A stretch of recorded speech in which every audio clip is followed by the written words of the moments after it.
അഫലാ യൻദുറൂന ഇലൽ ഇബ്ലി കൈഫ ഖുലിഖത്, ഒട്ടകത്തിന്റെ നേർക്ക് അവർ നോക്കുന്നില്ലേ അതിനെങ്ങനെയാണ് അള്ളാഹു സൃഷ്ടിച്ചിട്ടുള്ളത് എന്ന്? എന്താ ഒട്ടകത്തിന്റെ പ്രത്യേകത? അത് നമ്മൾ വേറെ തന്നെ പഠിക്കേണ്ട ഒരു വിഷയമാണ്. ഒട്ടകത്തിന്റെ സൃഷ്ടിപ്പ് നമ്മൾ ശരിക്കും പഠിക്കേണ്ട ഒരു വിഷയമാണ്. ഒട്ടകം സഞ്ചരിക്കുന്നത് മരുഭൂമിയിലൂടെയാണ്. ആ മരുഭൂമിയിലൂടെ സഞ്ചരിക്കാനുള്ള എല്ലാ സംവിധാനങ്ങളും അള്ളാഹു ഒട്ടകത്തിൽ ഏർപ്പെടുത്തിയിട്ടുണ്ട്. ഒട്ടകത്തിന്റെ കണ്ണുകൾ, മരുഭൂമിയിൽ അടിക്കടി മണൽക്കാറ്റുണ്ടാകും, മണ്ണ് കണ്ണിലേക്ക് കയറി പോകാതിരിക്കാൻ ഒട്ടകത്തിന് ഒരു പ്രത്യേക കൺപോളയുണ്ട്.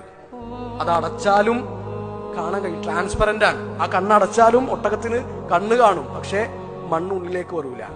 അതിന്റെ മൂക്ക് ഒട്ടകം വിചാരിക്കുമ്പോൾ അതിന്റെ ദോരം അടക്കാനും തുറക്കാനും കഴിയും. ഒട്ടകത്തിന്റെ ചെവി, ഒട്ടകത്തിന്റെ കാലുകൾ, ഒട്ടകത്തിന്റെ പൂഞ്ഞ, വെള്ളം സ്റ്റോർ ചെയ്ത് വെക്കാനുള്ള സെറ്റപ്പ്, ഇതൊക്കെ ആരാണ് ഒരുക്കി കൊടുത്തത്? അഫലാ യൻദുറൂന ഇലൽ ഇബ്ലി കൈഫ ഖുലിഖത്, ആ ഒട്ടകത്തിലേക്ക് നിങ്ങൾ നോക്കുന്നു.